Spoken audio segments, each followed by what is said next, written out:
Hello, everyone. I think I'm just going to get started. I'm not sure if I'm supposed to just start, but I'm going to. So nice to have you guys here. We're going to be looking at exploring Google Earth. It's one of the most underutilized tools that I think is out there that is an easy, simplified, equitable tool that anyone can access within their classroom. Welcome, everybody. See some familiar people out there. It's hard when I don't get to talk to you, but I'm going to manage with just looking at the screen at myself. So thank you again for coming. We're excited to have so many people join this conference this summer.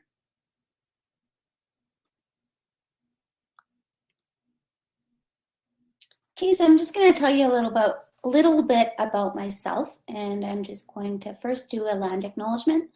This is from the Calgary Foundations. I've adapted it slightly. In the spirit of respect, reciprocity, and truth, we honor and acknowledge Mohkinstsis and the traditional Treaty 7 territory and the oral practices of the Blackfoot Confederacy, Siksika, Kainai, Piikani, as well as Îyârhe Nakoda and Tsuut'ina nations. I acknowledge that this territory is the home to the Métis Nation of Alberta, Region 3, and within this historical Northwest Métis homeland. Finally, I acknowledge that all nations, Indigenous and non-Indigenous, who live, work, and play on this land, and who honor and we celebrate this territory. So thank you for joining. As you can tell, I'm coming from Mohkinstsis or Calgary, Alberta, and this is the homeland of the Blackfoot Confederacy. So I feel very honored to be here. My background is that I am currently a K-12 consultant in instructional media and EdTech. I am also the Alberta representative. So if you ever need anything, I can help you out, or any of my colleagues in different provinces can help you out. I'm also on the council member for Global Environmental and Outdoor Education Council. I've been a Grosvenor Teacher Fellow with Canadian Geographic, and I'm also a fellow through the Royal Canadian Geographical Society. So I've had lots of experiences of working in K-12. I worked for 12 years in grade 2 and worked in some K-9 settings. And then the last 4 years, I've been teaching Indigenous Studies 30 at a grade 12 level. So that's kind of my background, just so you know who I am and where I'm coming from. I'm also currently, right now, doing my master's at UBC in educational technology, as this is one of my passions. But I have many passions that you will see. But Google Earth is the best. So I'm going to share it with you because I think it's so important for everyone to get a handle on what it is and why it's important to use within your classroom. So here's a story I'm going to share with you, and this is a story about place, about our home, and how we're all connected. I'm not sure if some of you have seen that movie Lion. This is based on Lion and how he was able to use Google Earth to help him find his home. I'm just going to share this with you to get started.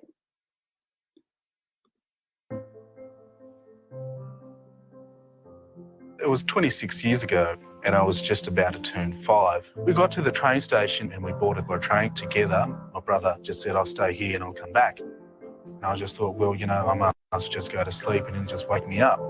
And when I wake up the next day, the whole carriage was empty on a runaway train, a ghost train taking me I don't know where. I was adopted out to Australia to a Australian family, and Mum had decorated my room with the map of India, which she put next to my bedside. I woke up every morning seeing that map, and hence it sort of kept the memories alive. People would say, you're trying to find a needle in a haystack, so you never find it. I'd have flashes of the places that I used to go, the flashes of my family faces. There was the image of my mother sitting down with her legs crossed, just watching her cry. Life is just so hard. That was my treasure. And I was looking at Google Map, realised there's Google Earth as well, a world where you could zoom into.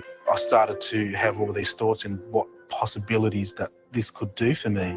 I said to myself, well, you know, you've got all the photographic memories and landmarks where you're from and you know what the town looks like. This could be an application that you could use to find your way back. I thought, well, I'll put a dot on Calcutta train station in a radius line that, you know, you should be searching around this area. I sort of came across these train tracks and I started following it, and I came to a train station which reflected the same image that was in my memories. Everything matched. I just thought, yep, I know where I'm going. I'm just going to let the map that I have in my head to lead me and take me back to my hometown. I came to the doorstep of the house that I was born and walked around about 15 metres around the corner. There was 3 ladies standing outside adjacent to each other, and the middle one stepped forward, and I just thought, this is your mother. She came forward, she hugged me, and you know, we were there for about 5 minutes. She grabbed my hand and she took me to the house and got on the phone. She rang my sister and my brother to say that, you know, your brother has just all of a sudden appeared like a ghost. And then the family was reunited again. Everything's all good. They help. She doesn't have to be slaving away. She can live the rest of her life in peace. It was a needle in a haystack, but the needle was there. Everything's there. Everything we have in the world is the tap of a button, but you've got to have the will and the determination to wanting it.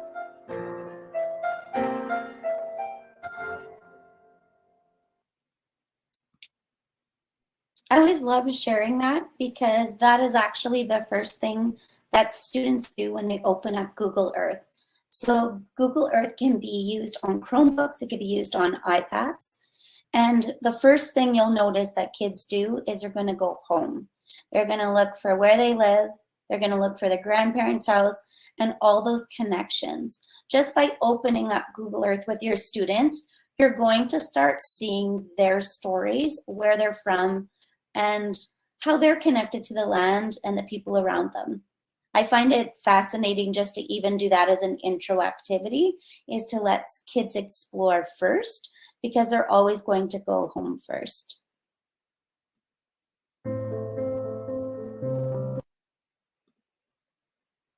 So I'm going to just show you some of the tools. I'm not sure if many of you have used Google Earth before. Maybe in the chat if you want to let me know if you've used Google Earth or not, if this is something you're familiar with or not familiar with at all. I'll give you a second to quickly respond if you're looking at your screen there.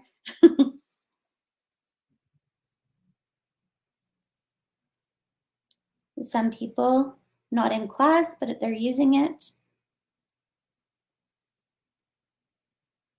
Some people are using it. Perfect.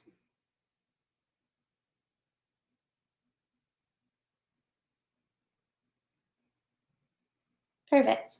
So I know ArcGIS is another tool that a lot of you use in the classroom. This is kind of, for me, a more simplified way to get kids started on those aerial photography or videos of understanding the planet. So I use Google Earth all the time. I use it when we're reading in language arts, whether we're in science, social, whatever we're doing, I'll always pull up Google Earth because everything that we teach to students is embedded with stories. So here's kind of what it looks like to go into Google Earth. I'm not going to totally go into Google Earth because sometimes it shuts down when I'm already streaming into a platform. So I do have some videos and things just to show you. I also designed a Genially for you to take away, so you guys have that to use after with your students or with other teachers, just as a platform for you to have that your own presentation and understanding if you forget how to do something. So feel free to explore while I'm sharing some of the tools with you. So this is what Google Earth looks like when you open it. You're gonna see that there's the settings, search, Voyager, This is called I'm Feeling Lucky. It's the dice, and this is projects. These are the ones we're going to focus on today. There's other ones like measurement and layers and stuff like that that you can look at later, but these are the ones I'm going to focus on today, just to get you kind of set up on what to do with Google Earth in the classroom. So to get started, I'm going to show you guys how there's these passport warm-ups. So I use these as provocations in the classroom before I start to do anything else. So I use these in all subject areas. These are designed, these warm-ups have been designed by Google Earth. They are American-based. I have changed some of mine to meet the Alberta curriculum. And so this is something you can work on, but a lot of the questions you'll see actually can be tweaked slightly. So just using your knowledge and your knowledge of your curriculum, you can tweak these to make them work. So what it is it's a lesson or questions, like critical questions that they can think about when they're exploring Google Earth. So here, they would go to this I'm Feeling Lucky. So this is that warm up that I do with students. You randomly roll the dice and it leads to them to somewhere in the world. And so whether you're in social, math, science, language arts, geography, whatever subject you're teaching, you can have some guiding questions that you would like them to answer. So is this location urban, suburban, rural? What can you infer about? You'll notice that the grade levels may not match with your curriculum. So that's where you would have to use your professional judgment to decide what to do. So you'll roll the dice and then you'll have this question up on the board for your students. So I'm going to roll the dice and I'm going to have you guys answer a question. Let's see, which question should we do? So this one would be write the name of the country, region, and continent of this location. List all the countries that share the borders. So you're going to find kids are going to need to research too and critically think and apply the skills that they already know. So I'm going to roll the dice and you're going to get to see that visualization of Google Earth.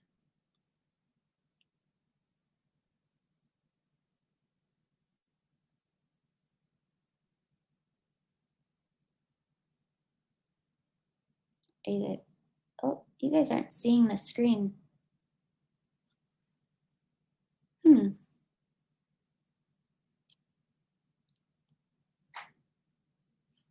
Let me go back. I'm not sure why you guys aren't seeing the screen. Oh, maybe it's just really slow.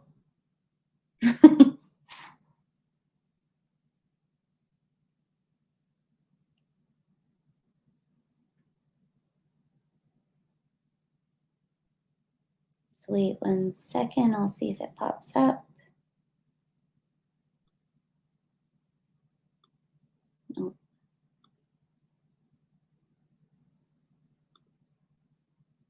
Gonna just stop sharing my screen for a second.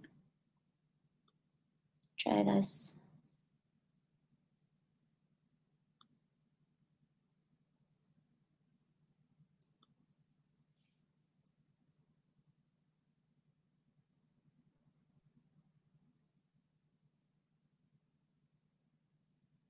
Hey, Paul. It's just,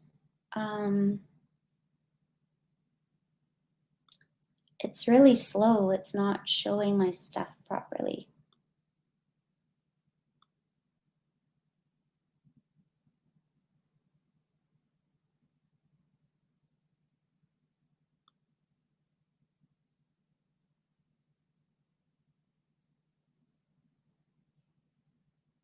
Sorry, everyone.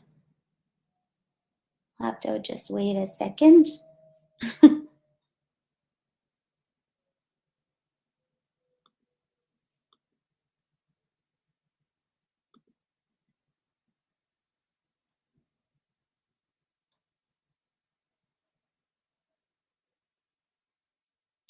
I'm actually not even using Google Earth because I knew this could be a problem.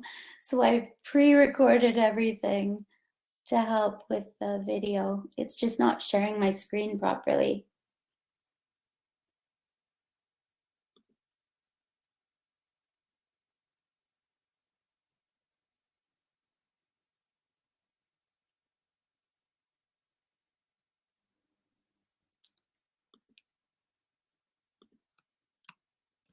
What I will do is, while I'm waiting to fix this, in the chat, I'll throw in the Genially for you to view.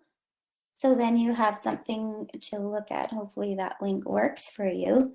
That gives you all the steps of using Google Earth and all the different platforms.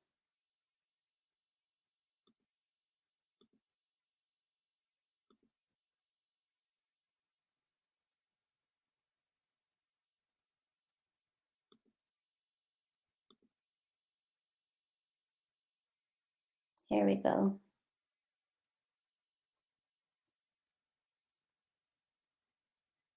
Let's hope this works now. I think I'm just gonna go out and keep sharing slide to slide if I have to. Okay, so I'm rolling the dice. We're back on rolling the dice. And thank you for your patience. I appreciate that. I'm going to roll the dice and you're going to think of the region, or I can't remember the location, the region, the country. And if there was a different question that you saw initially, then you can also look at that. So this is how you roll the dice.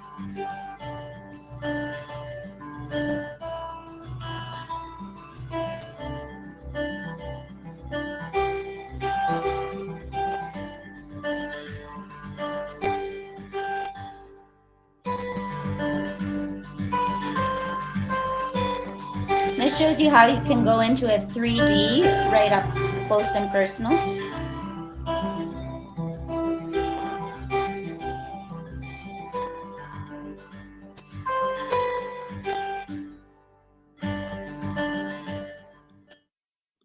So this is a good way to even do I see, I think, I wonder with your students, or going back to those questions. So I'm going to stop sharing again. I'm gonna just, one way I found it was working was just doing this. So here's those questions again. And so looking at that place in Japan, mine's showing it on both my screens now, so it should work hopefully for you. So yeah, so is this location urban, suburban, rural? What can you do? What kind of jobs are available in this location? Students can investigate what the latitude and longitude of this location is. So there's a lot of guiding questions that they'll be able to navigate as they go through these passport warm-ups. So I love using this with students. It's also a great way for them not to select places they know. It's so easy when kids get onto Google Earth. They only know a handful of places, so those are the only places they look for. So using this dice opens their minds to new possibilities of other regions, other political issues in other regions. Maybe it's currencies, maybe it's population. It can lead into so many other things for students to navigate. So here is a Chatterfall time. So I want you to look at this picture, and I'm just going to show you how you can integrate those questions into something like this. So you can use the search feature, which I have highlighted with that arrow where it says, it's just that magnifying glass. You go here to search a location. So I have the Parliament building, and this time we're just going to do a math question around this because there's so much going on there. But for kids, it's like, okay, what 3D, 2D shapes could you see in this location? And I'm going to have you think and look, or how you could tie this image into your curriculum. I want you to think about that, and then I want you, on the count of three, when I count to three, you're going to put it in the chat, and we're just going to see all the different ideas people could come up with just looking at the Parliament building. And whether it's the biodiversity in the region, connecting it to the waters around the Parliament building, or the political piece itself, the historical side of it, how can you connect students to that? So I want you to think about it, type it, and then on the count of three, we're gonna see all your responses. So 1, 2, 3, enter.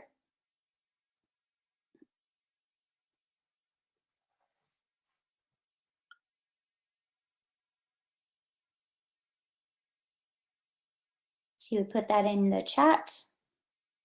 So anything you can think of how you could tie this to curriculum.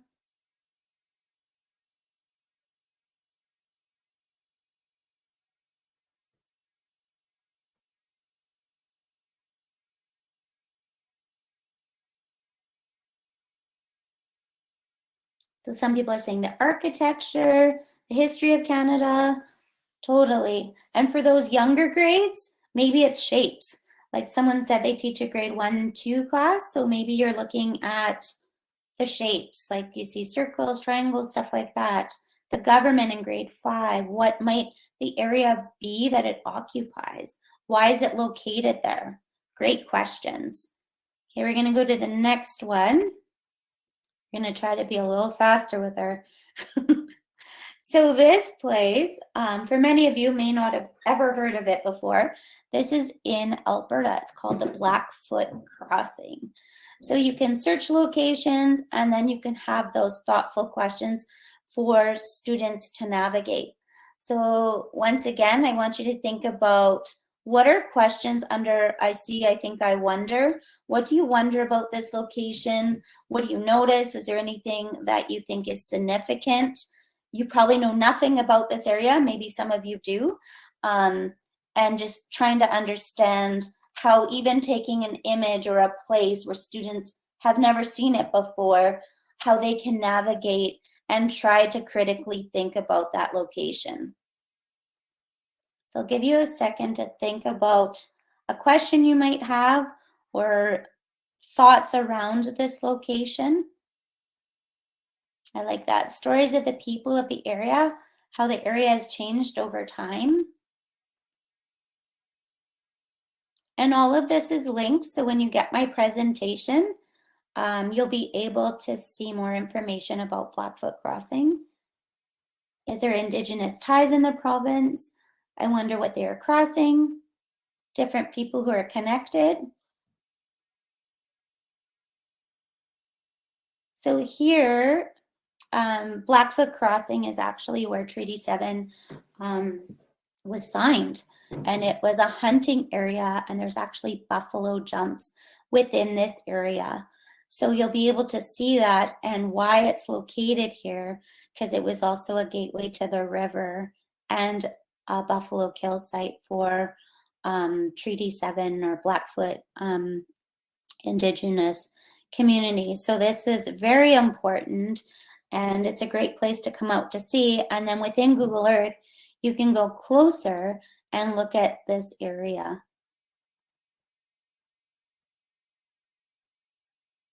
So I'm actually not going to click on it because I'm afraid we might lose you again, to show you how that, like what it looks like in Google Earth, but you'll be able to navigate that later on your own, where you'll be able to go back to kind of navigate that. So now I'm just going to move into the quick settings, because this is something a lot of people skip when they go into Google Earth, and you don't realize how many features that are available.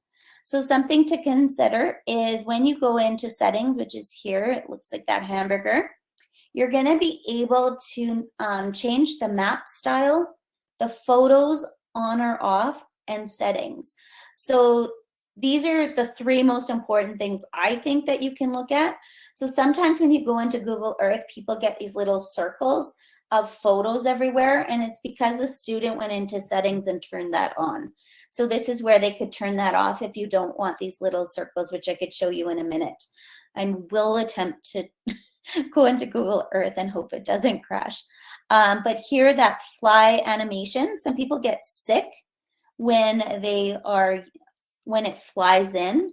So you can actually slow down the speed. So this is one of those important tools that I go into to kind of help when I'm showcasing it to people, because it can make people feel a little queasy when they go really fast. And sometimes students, of course, put it on like supersonic speed. And it's kind of funny. But there are some kids or people who feel uncomfortable with that. You can also change the units of measurement here. So when you scroll down, you'll be able to see there's longitude and latitude also. So we're going to attempt to go into Google Earth and see if I can pull up these settings for you. That's the wrong one. 1 second. I'm going to unshare again.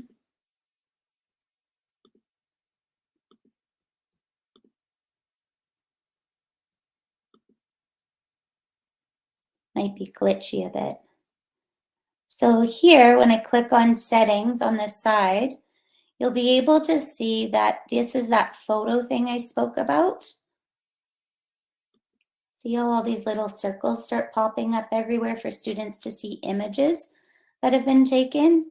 It can be quite annoying. I personally don't love it, but it can be a lesson about visualization, what connects people to their spaces, what do people identify that region as. So you can turn that off too, though, which makes it a lot nicer looking sometimes.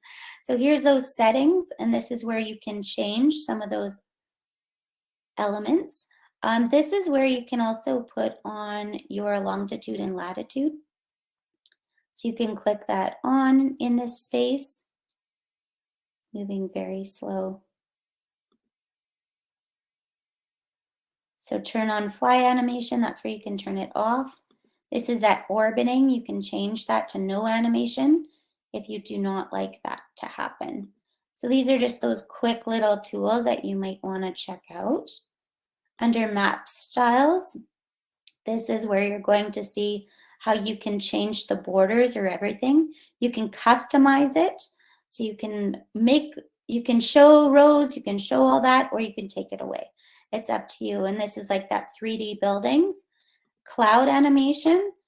This is awesome because this is updated all the time using satellite imagery. So the clouds are in real time within, I think, a 12-hour window. So not perfect, but you can look at weather patterns and things happening around the planet and follow the cloud stories too, which I think is fascinating. And then of course down here is that longitude and latitude for kids to be able to see. So one of projects I've done with students is I've given them a location where they have to try to find it on Google Earth. So you do that longitude and latitude, and kids can navigate where they are and understand how to use that. But also, that's how you turn it off if you get stuck there. So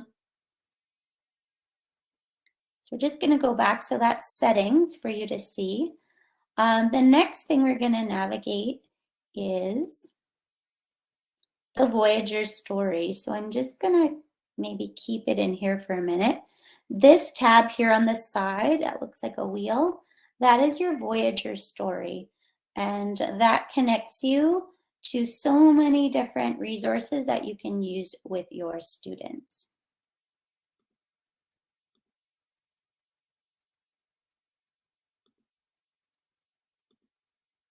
So I don't know if this is the easiest way, but it seems to be. So when you go to Voyager story, this is what it looks like. This is that icon that you can use to get there.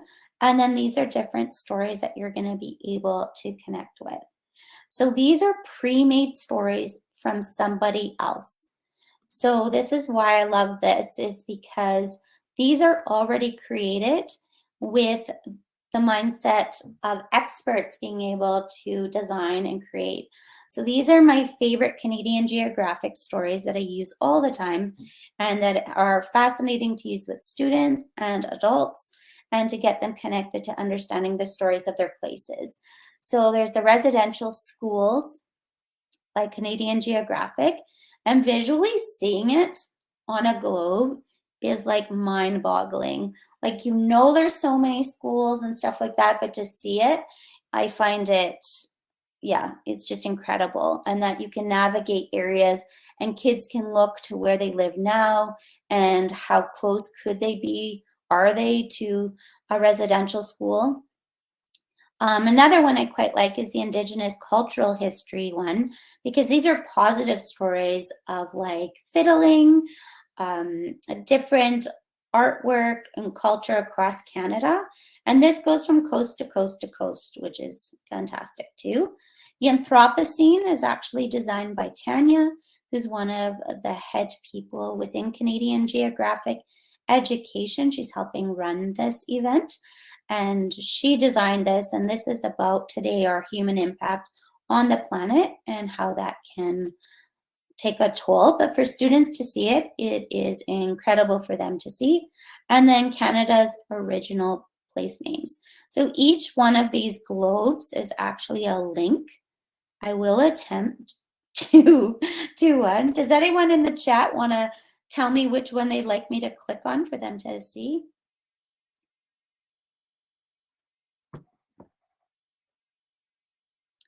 Let's go there. Anthropocene. Let's see if you can see it. Nope. I will go back out.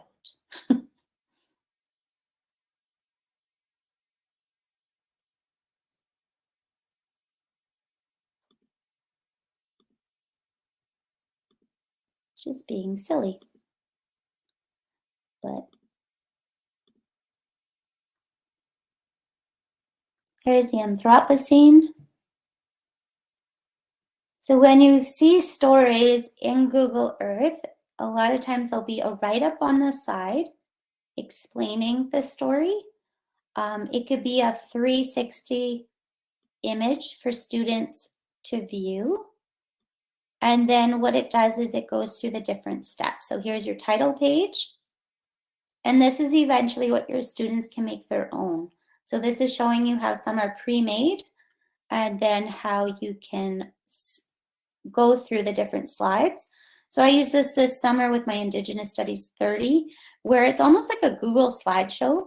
So they create that title page and then they can use maps to tell the story. They can write this piece here on the side. And then this will show different locations around Canada, well, around the world actually. So this one is Port Renfrew in Canada, natural resources. This is a satellite view of the hills on Vancouver Island. And so here it says, what type of land cover do you see in these images? What type of natural resources? So you can start to see the impact we're having on the land. It's quite fascinating. There's 27 slides, so I'm not going to go through all of them, but it's a great place for people to navigate and to see.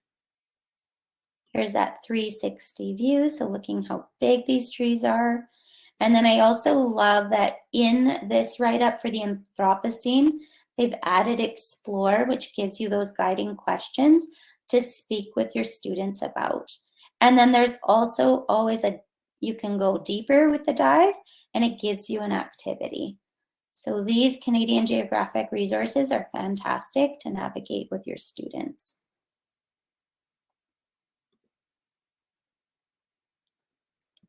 Thanks, someone said. So this is just where you would type the stories.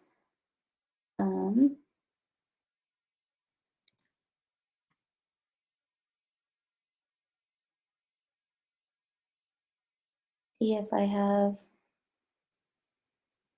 there's a whole bunch of different ones. Here's that residential school. And this was done with the National Center for Truth and Reconciliation, as looking at that visualization, but also stories that are connected to those. So the ones in pink are the stories of different regions, and it tells you a little more information. No, I don't believe they are, but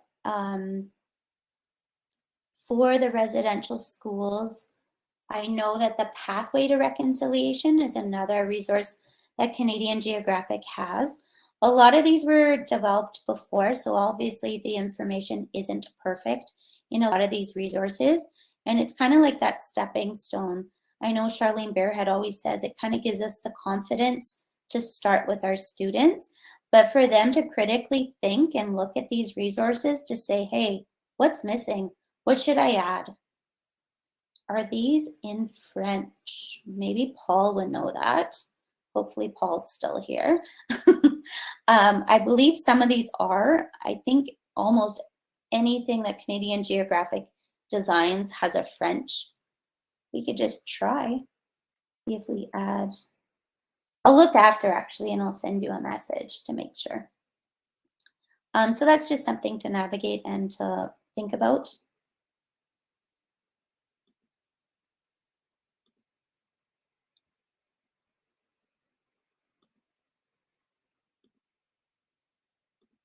So it's being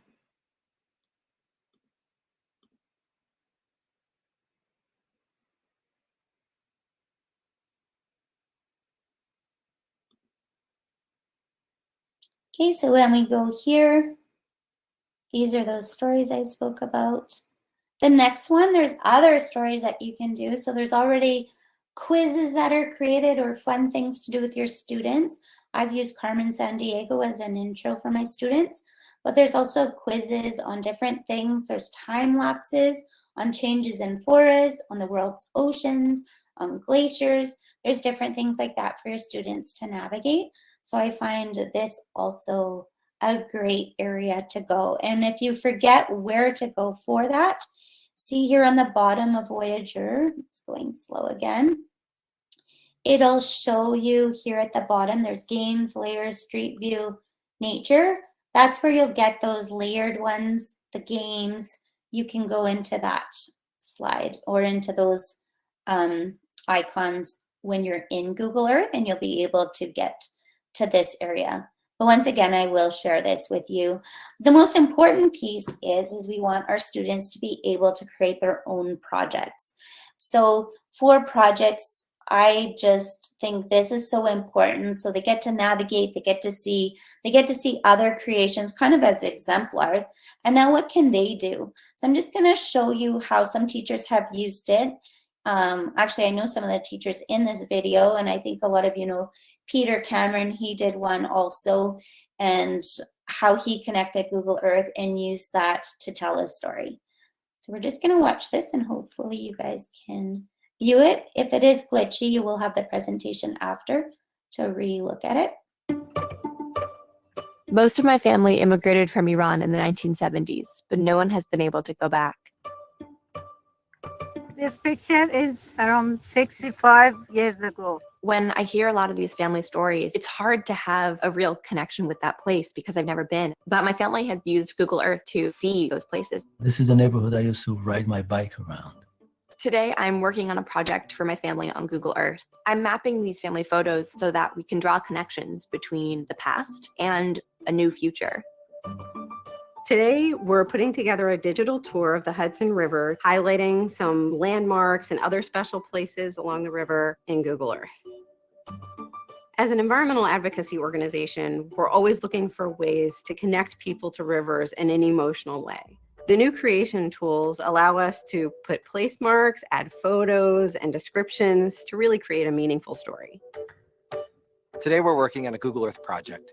We talk about how our community has grown up around a lake and how that lake has been kind of abused through pollution. My project is about the carousel that was around Onondaga Lake.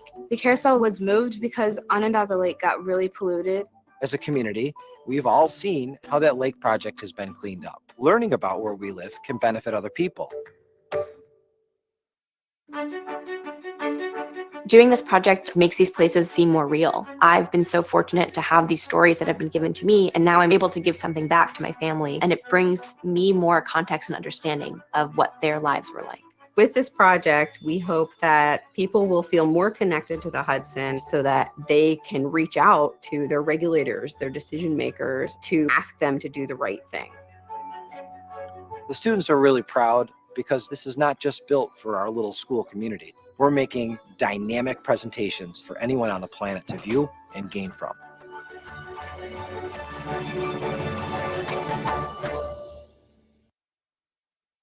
So that just shows you how powerful it can be for your students to use Google projects within the classroom. So I'm going to show you just a few ways I've used it with students, just so you kind of have an understanding of how it can happen within the classroom.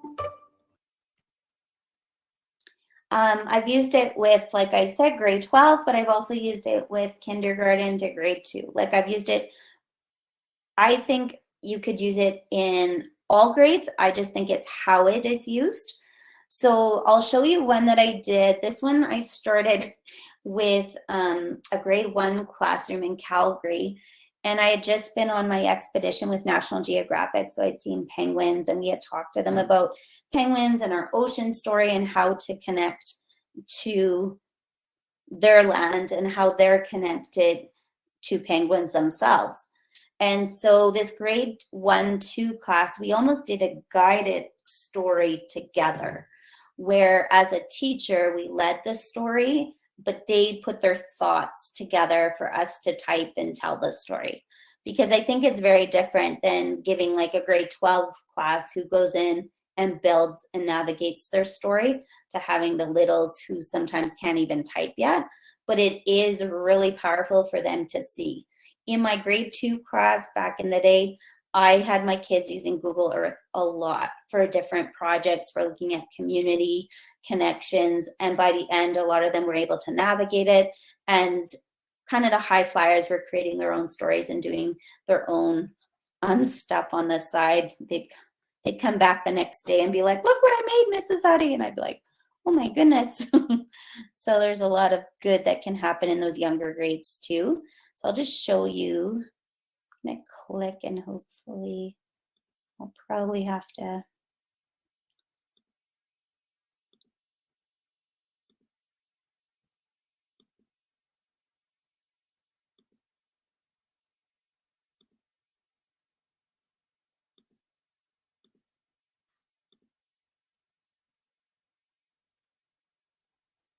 So this was Escape of the Penguins. The kids went on to Pixabay and looked for a copyright-free image that they wanted to use. And then together with the teacher, we came up with a story to get them, this was for language arts, to get them connected. So, oh no, penguins have escaped the Calgary Zoo. We don't know where they went. How will they survive? And so this icon and stuff like that, you're able to change. You can add your own images. You can add images of students up here. We added extra images of the penguins that we had from the zoo. And then you can put your own write-up when you go into projects. So then we went into the Calgary Zoo, and you can do 360 images. If you're ever looking at doing this, I do this a lot with different things that I do with my students, and you can do these using the Street View app to make your own 360 and upload it into a space. So I was able to do that so they could see the penguins. That obviously is not my photo. I don't know, the back of some guy's head. But then the kids could see inside the enclosure where they could investigate. So those students, if you think of that equity perspective, there might be students who have never been to the zoo or have never experienced it. Now you're giving them that visualization where they've been able to see and visit and walk in the enclosure to see how could these penguins have escaped. And they're able to look around.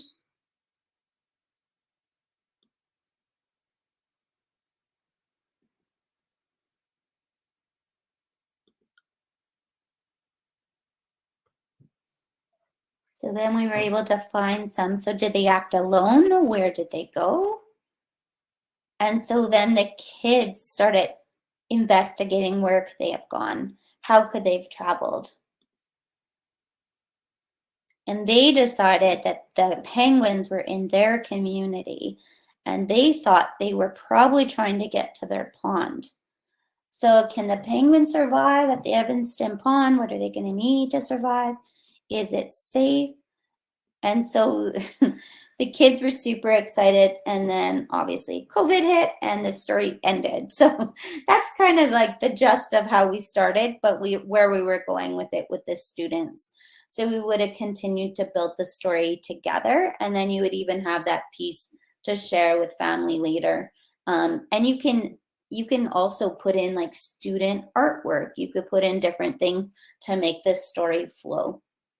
So that's a early elementary example. And I'll go back and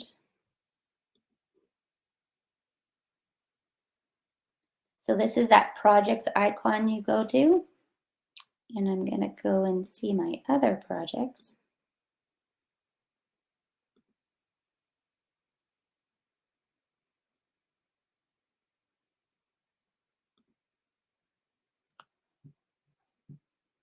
And this was one where our students were telling us stuff about the land it started. So they put in a title page about Nose Hill Park near us.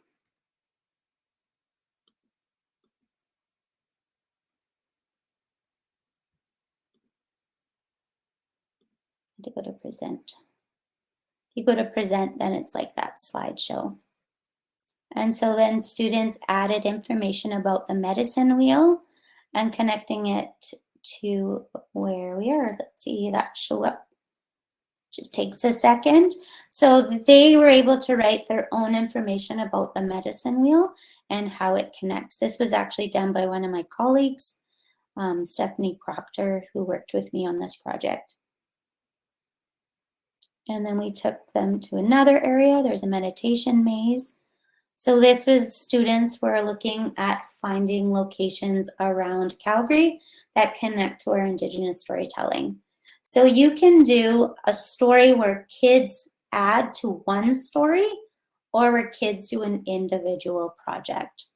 So I'm just going to go back and I'm going to show you how they do this, just so you have an understanding of the how to actually navigate this digital tool.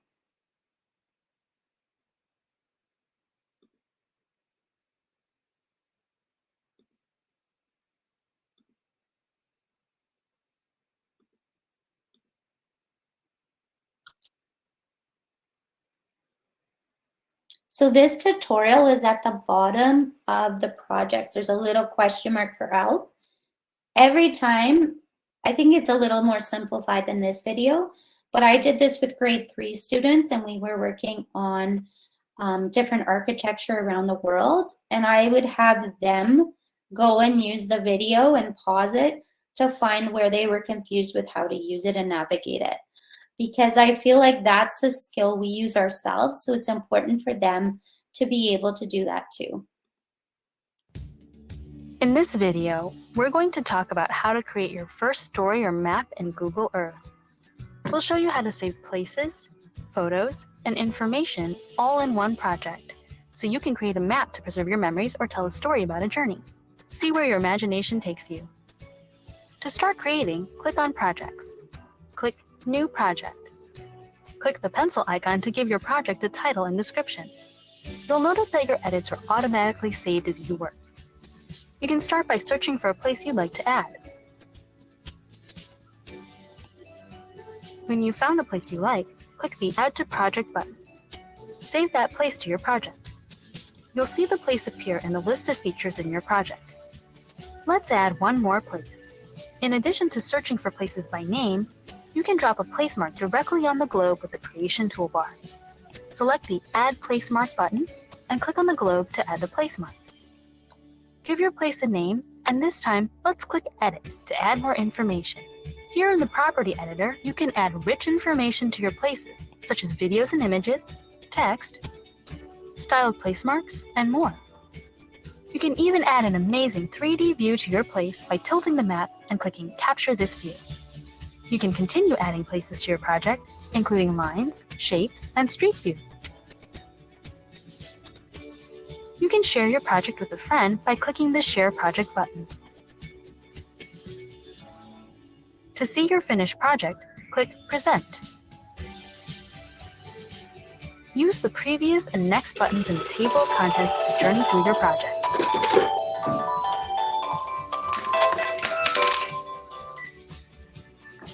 Congratulations! Now you're ready to create your first project in Google Earth.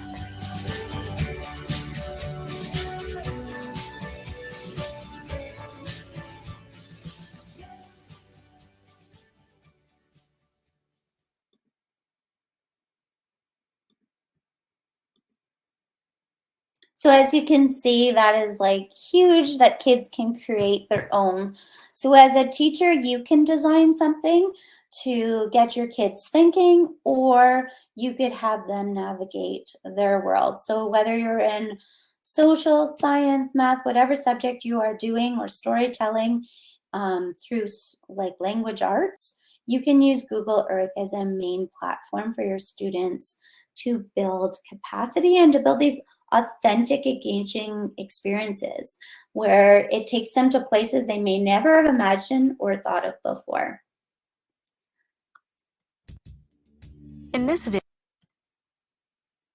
So I give you permission now to try to make your own adventure. But before we go, if you guys do have any questions, I know there's less than 10 minutes left. I would love your feedback also, but if you have questions, please let me know.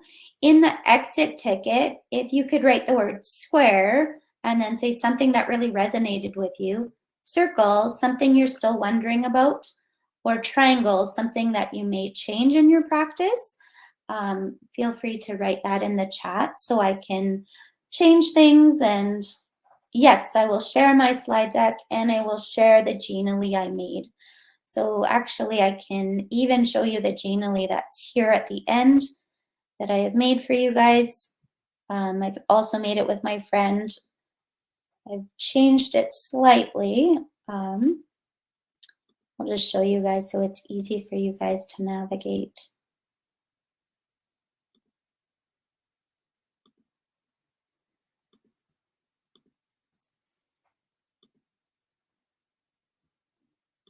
So you press on the begin and it actually goes through every single thing that we talked about. You go into settings, it'll give you the map styles and it actually gives you more details than probably even what I said.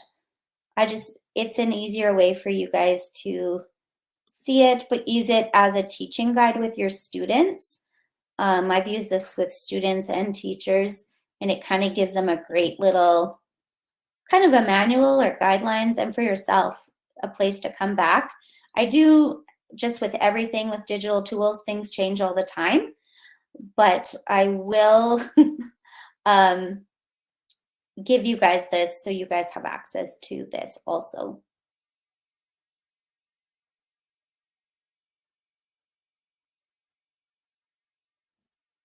Okay, I'm going to show how to navigate Google Earth a little more for those people who are sticking around. That's great. Thanks for sharing your ideas too.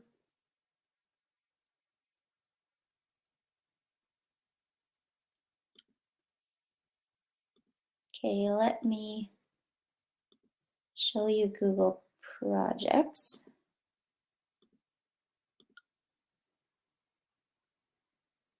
So Google Projects, yours would be blank because you haven't made anything yet. So you would go to this icon here and click on it. And this is where you can start a new project. And it just says new project here at the top. You click and create a project. You can also, I didn't want to go here, but you can also add KML files and stuff like that for those people who are interested in that. So you just go here and then you start your Google project. You can go to search. So if you wanted to add, I'll add Calgary. I'll go here. We're going to go to Calgary. It's going to pull it up and then you can see on the side here where it says Calgary, you just add that to project. And that video I showed you goes through all these steps so it's easy for them to navigate. So here, this is where you replace that information that's given to you and you put your own words, your own ideas. And also here's the icons and then you just keep adding and this designs your project for you. So you can replace it.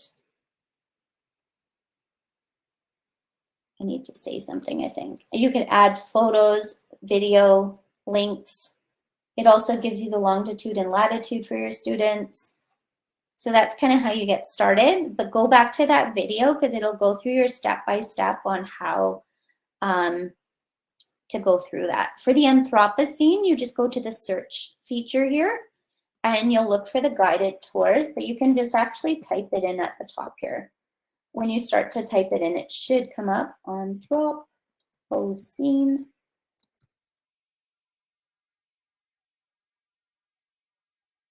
And didn't come up, you're right. To be honest, I'll tell you my workaround is that I will just go up into Google and go Anthropocene Google Earth and it pops up. That's the easiest way to do that. You can change the stories just like a Google Doc. It does not have to be public. So when you are sharing, so I have students who are not comfortable with sharing, you can protect that and only have it shared with you. So it's not being shared all around the world. So you can also do that because it is like a Google Doc when you look here. And let's say this project, I go here and I don't have to, you can restrict it just like everything else. So people only with the link will have access to it, so it won't be open for everybody. If that helps. If anyone has any other questions, things you wonder about, things you'd like me to help you with, here for a few short 3 minutes. Yes, we'll share the slide deck. I could share that here, I guess. Let me find my...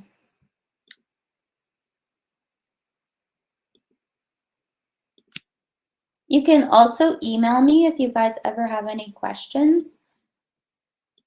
So here, the presentation, and I think that Jean and we already put into the chat earlier. Hopefully you guys had access to that too. So please use those resources. They're built for teachers. Yeah, and if you ever need to get hold of me, feel free to email me. Or I'm on Twitter too. If you are on Twitter, that's my Twitter handle. I will open it up, sorry. I might have made it last. Changed it. There you go. It's open now.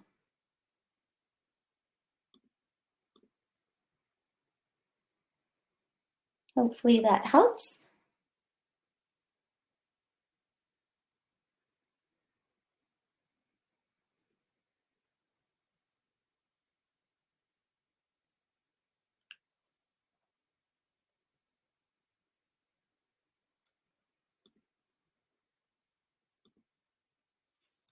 Thank you again. If you need anything else, please let me know.